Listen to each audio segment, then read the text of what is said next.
Hello guys. Hello, My name is Jerry Aiton, I'm Veronica I and together we are the Aiton's Aiton's family. Yeah. If you have not liked, shared, or commented, kindly do so now. Share, like, and comment. Yes. So thank you so much, guys, for your continued support. Continue subscribing to our YouTube. Continue sharing the videos. Continue commenting. We really appreciate. So today we are continuing with where we left. We left it. We left it at a proposal. You have already accepted. So the next stage after you have accepted the proposal is the guy knowing how he's going to go to know your people. So we started the process after after that proposal. So we are going to tell you how our dowry process went down. Yeah. Now I had proposed towards the end of October, and you remember from our previous video, towards the end, before her birthday month ends. So I had planned that I was going, after proposal, I was going to start or to initiate the dowry payment process, of which I decided to start that process immediately. But it did not happen that immediately. Like we had November, the whole of November, we were not discussing that, and it came to December. During Christmas, she invites me to her place, and I decided to tag her along. So we went to her place, and we really had good time, fun Christmas. Actually, we enjoyed the environment there. I was able to see elephants at an up close, at a very close sight for the first time in my life. So because they come around Badea ranges, so it was a very nice experience. And mind you, the mother is the one who was at home, the dad was not there. So he just informed the dad that she was going with a friend, but did not clarify the kind of friend that was. Now, during the last day, she tells the father that I'm the one. And the father, I don't know the reaction, but they did not have an issue about that, me going there maybe without so much knowledge about me or anything.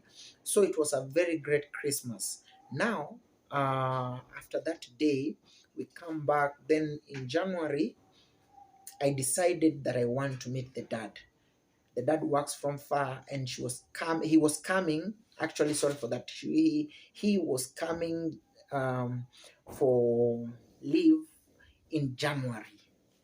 So that January, I wanted to create this opportunity to meet him. So she gave me his number. I called him. I told him, you don't know me, but I'm that friend that accompanied you, was at your place during Christmas, but I want to meet you if that's possible. So we organized, when he's passing by, we were able to meet and discuss. So I broke the news to him for the first time. And you know what happened? He just laughed. I don't know. I don't know what he was feeling at that moment, because the daughter had not told him maybe he has a man or anything. But at this moment, he really laughed, and I said, "I'm the fiancé. I'm planning to get married to and you guys don't mind that." So I was planning to get married to her. Then uh, he asked, "Where are you from? What do you do?" Those, those questions that every person would want to know. How did you meet and all that? And after that, I think somehow he he just found me interesting. Who is this guy that we've not met so long? And then he's telling me all this. Even it's not my daughter who is telling me. He's the one breaking the news to me. And I told him I want to come to your place when you're there and everything. So we decided during the end of that month, January, that is January 2019, I was going to go to his place. And we decided to block the date. It was January 29th. January 29th, that's when we had planned for me to go for the introduction. So January 29th came, and then I went to see, I went for a proper introduction. During this time, my father also stays in the village very far. I went with my brother, my pastor, and a friend of mine. So we went, the four of us, and then we went for an introduction. But during this point, and during the first meeting with Dad, we decided that I wanted to start the dowry negotiation during that moment. So I was like kind of hitting two birds with one stone. So we went on 29th, we had a discussion, we introduced ourselves. My brother was representing my dad, my elder brother actually was representing my dad, and we started those discussions, and we discussed because of the distance, I did not want to go so many trips or so many times. So we made those discussions, and we decided that I was coming back in the next 2 months. So the next 2 months, that was March 30th, when the Rora show was supposed to happen, or when the Rora show happened. Now I went, started preparing myself, and before that year, I was working at some place, but my contract had come to an end on August. So I was believing that I was going back to work, and I'll have enough money to raise my dowry and do a lot of other things. So fast forward on the Friday, that is 29th of March 2019. By that time, even the money was not enough for dowry payments. We had paid for the food, the normal process, how it goes by. We had paid for all those things, but the money now to take us dowry was not enough. Yet I was believing that by that time maybe I'll have money and take, but it was not possible. So by that evening, I started like getting worried. And one thing, every time she called or we discussed about it, I told her that everything is okay, because maybe I did not want her to get worried. And I just wanted her to stay put and know that the man here is in charge. How are you feeling during that whole process so far? Of course, the process to me, Mm-hmm. it was not ujue dowry payment sana sana, the man ye anabebanga hiyo mzigo sana, Yeah. because mimi actually I didn't know that kulikuwa na hizo Mm-hmm. hizo tunaitangwa tu nini, there was uto To maybe setbacks. yes. Yeah. So I was not aware of them. Uh-huh. But I guess he was trying even to protect maybe me, because maybe nikijua nitapata stress. Nikipata stress, maybe parent would know or something. So I didn't know, I came to know about it later. Ama to know about it later on. So for me, I can't say that it was so much stressful as per se, because again, our parents were very supportive throughout that process. From my side, because they are the ones who are receiving the dowry, they were very supportive.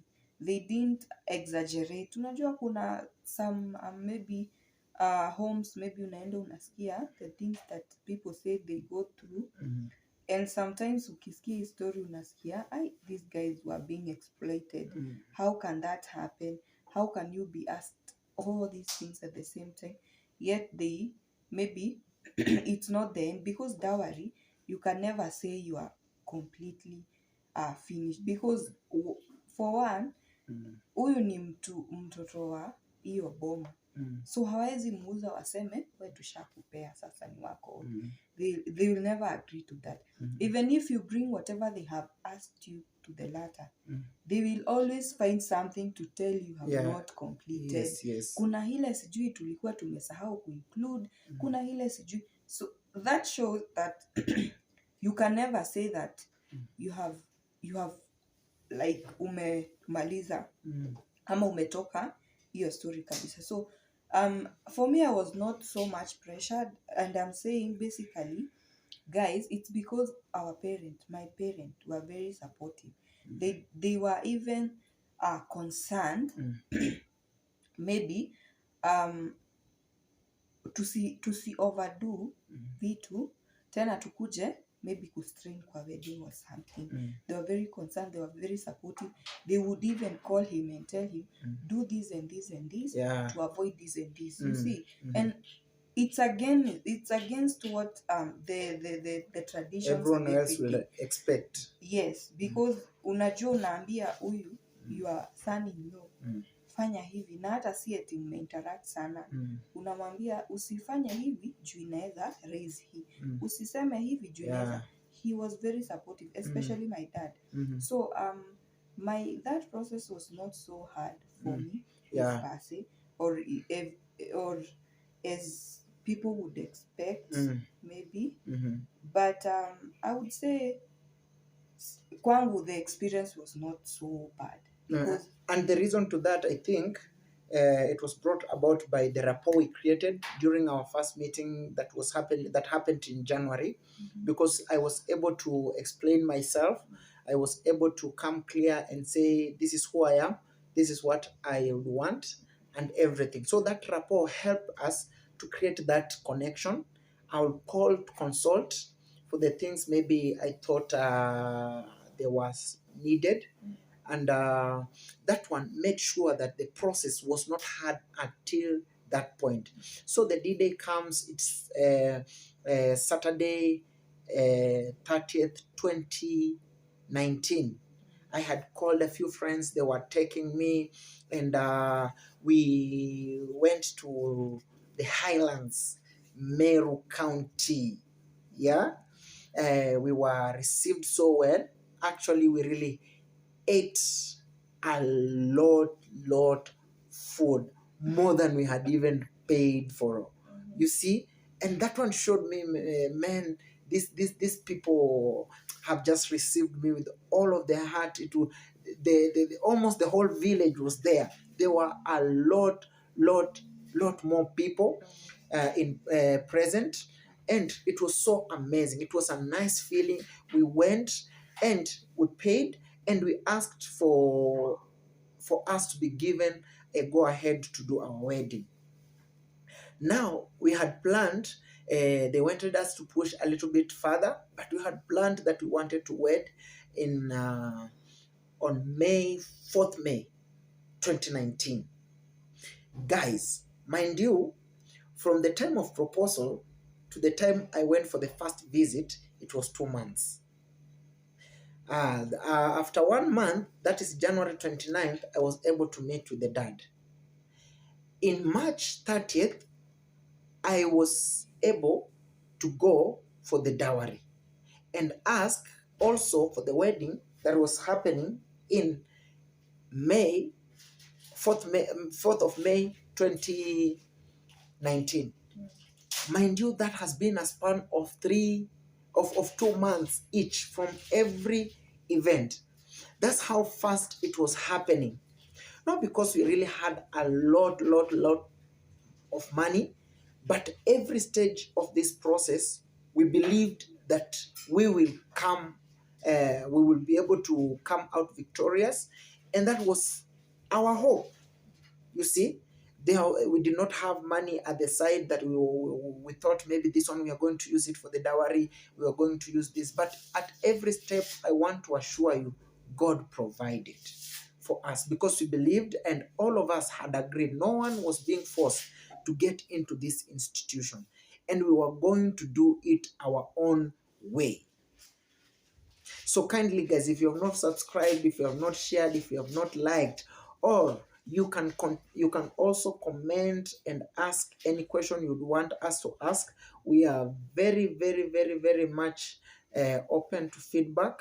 We want to know if whatever we are sharing is relevant to your story, or do you think you can use it as your case study, or are you learning anything from us? So that day comes, we give the dowry, and then we are given the wedding date that's now supposed to happen in the next 2 months. Guys, who in the earth will allow you to do all these things within that short period of time? Was that too fast, or was that too soon for us to do everything that we were doing at that moment? I would want to hear your comments, man. Or what do you think? So I guess as I'm saying, Yes. when it comes to issue of dowry, Uh-huh. it goes back down to your parents. Yes. Unless maybe your parents are not there. Mm. But I guess if your parents are there, they should be really Willing to willing support. to support and Yes. be on your side, no Yes. matter what. Mm-hmm. Because dowry si eti inamaanisha like I've said, kuna ile place utaifika uambiwe umemaliza dowry. So I guess the support is very, very, very, very, Very important. Yes, 100%. Especially from the ladies' side, Mm-hmm. when that is the parent. Mm-hmm. It's when they support you, things Will flow so easily. Yes. But if they are against you, ama wana feel they should be given more, unapata hata hapo ndipo most couples wanaanza vikwazo. Yeah. Because the man ana feel okay, you are siding with your parent to exploit you. Yeah. Yet unasahau I'm going to be your husband. Yeah. So hapo wanaanza kufight. Yes. So sometimes hata most of the guys by the time wanamaliza hiyo dowry wanakuanga wamekosana totally. Yeah. Because the guy anajaribu kuelezea msichana, tell your parent this and this and this. Maybe the girl is really trying, but the parents hawasi wale wanaweza sikizwa ama nini. So I would really pledge to those parents who may watch this video. Yeah. Make it so easy for your daughters and your sons. Yes. For that process, because hapo pia when the dowry is paid, you are officially married traditionally. Yeah. So ukitoka hapo after wamekubali, inamaanisha traditionally wewe ni bibi ya huyo jamaa. So when you support them, wasianze maybe ndoa yao na vikwazo. Yeah. Because what I learned through that process is during that process it also depends ama it also explains how your relationship with those parents itakuwa hapo baadaye. Yeah, sure. Guys, mimi, yes, I'm from that side. But this guy, he is so close to my dad. Hata saa zingine I usually ask my dad, am I your child ama ni yeye sasa? Because nilikani kama they have really connected from that point. Yes. In that unasikianga wanaweza ongea even for 3 hours non-stop. They are calling each other. So sometimes kama wazazi wangu hawangeonyesha that maybe support, pia yeye hangejua ama hange off maybe. Yes. Yeah. So hata unaona huyu mtu na vile alinihara sio type, yes they are my parent, I respect them, but siwezi vuka hapa. Mhm. But huyu unaweza sikia amepigiwa simu, sijui I'm coming because my dad maybe ako job far, can we meet up, can we meet at a certain place, yet mimi hata I'm not aware of. Yeah. So I usually say that process ya dowry, because hapo ndipo una interact na this parent for the first time. Yes. It's really inasema more about how your relationship with those in-laws itakuwa from that point onward.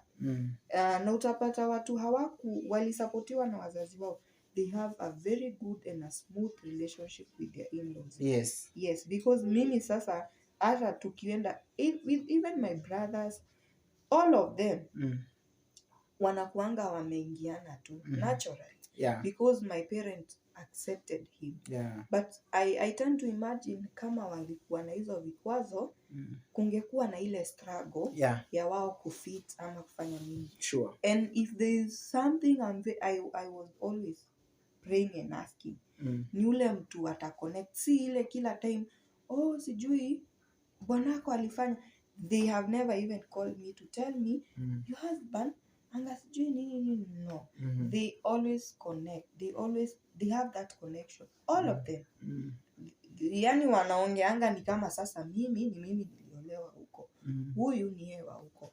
So I guess that process ya dowry really determines how the relationship between these two families zitakuwa.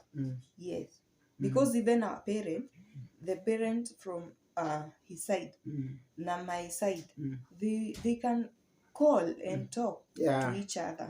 Because hakuna ile ati bad blood, tulikuja ukatuharas, hamuku understanding, hasijui hamuku nini. So my dad even calls his dad, they talk, unasikia wakati mnaongea hata anakuambia tulikuwa tumeongea na baba wa ile side na akaniambia kwa sawa. So it's a really a good experience. Hata ukiwa kwa ndoa unajua you didn't do the wrong thing. Yes. And this is the only time whereby you come together as two families and blend in so well. So if one family tries to make things zikwe hard, unarealizingi hakuna hiyo connection or anything. Mtu anajuanga maybe hapa nishauziwa huyu msichana, ama the other parents wanajuanga huyu msichana ni kumuuza, tunamuuza. Ina show maybe huyu msichana amewachokesha, tulikuwa tunatafuta tu mtu mwenye atatuchukulia. But we will really want to thank God and also thank our parents very, very much. Mom, Dad, thank you so much for your support. This one will not be possible. Our dowry payment will not be as smooth as it was without your help. So thank you. We really appreciate from the bottom of our hearts, and we pray that all parents will be just like you. When their daughters or when their sons are getting into this marriage institution, they will be very, very supportive. You know, there's something I was thinking. Yes. As much as you are saying your parents are supportive, tena haimaanishi uende ukachome. Atuseme sitajipanga ati. As much as unasikia akisema maybe what he wanted to take by that time it was not possible. It doesn't mean that hakuwa amejipanga. Ni vile yenye alikuwa anataka maybe by that time haikufika. But before morning ilikuwa. Ilikuwa. So because pia maybe sometimes umefanya maybe a contract, you're expecting some payment. They have promised you by this time we will give you, but by the time alikuwa anakuja hiyo Saturday, he had something. So tena si uambiwe ati juu they are supportive, pia na uende huko sasa kuchoma. I know. Hiyo nayo si. It's good also to appreciate them or feel at least you have appreciated. Kuwaita kwao si kuwawestia time. Unaweza kuna kale maybe unaweza peleka wanaona yenyewe hata hii sasa hata tukigawana tutabakisha nini. You see? And also most of the time this parent wanasemanga whatever you take to them, it's what they will use to bring to support you during even your wedding. So ukipeleka 10,000 ama 5,000, how do you expect to more be supported? You see? So sometimes it's good, as much as we are saying parents were pressure watu nyinyi sasa mna plan kuoana ama nyinyi mna plan kwenda hiyo traditional wedding, because not everybody maybe believes in the church wedding, but there like most of the people do appreciate that traditional wedding and something. Yes. Usiende kuchoma, usiende kupeleka ati nini, because they are showing your support. Yeah. Because pia how you appreciate them really matters a lot, right? Depends how your relationship thereafter. Yeah. Yes. Yeah. So kindly guys, make sure that you have that communication, and even before your day come, because remember there are many people who have been invited to come on that day. Remember that you cannot go and surprise these people. They are part of you. As long as they have accepted you to bring whatever you have, discuss with them, talk with them, let them know that's how you have, this is the way you are coming. And if there is any deficit, they know how they'll come through for you. They know how they'll support you. They will know how they will talk with remember, kuna village elders there, people who come to negotiate for dowry, you see, they don't know anything. But if you had already discussed, even maybe your parents will be able to know how they are going to cover you up. So guys, that is the story of our dowry payment or our ratio. So thank you so much for your continued support, for continuing to come here and watch this content. There's a lot more that is coming on your way, and we end this introduction episodes with how our dowry, how our wedding happened, and our honeymoon story. So you don't want to miss. Kindly subscribe, share, like, and comment. So yes. Thank you so much guys for watching. The dowry was successful. Yes. And that's why we are here. We were given the blessings and everything that entails the dowry. And it was a beautiful ceremony. Yes. They ate hadi wakabakisha, mpaka tukabeba. hadi wakabeba. It was a meat and milk affair. Yeah. Actually. Yes. Most like meat zilikuwa kwa wingi na kuku. Yes. So it was successful. Yes. And we really appreciate that God gave us that favor. Yes. So kindly subscribe. We'll share and comment. Give us your feedback. Yes. I think from us, it's a wrap. Yes. Okay. Until next time. Bye.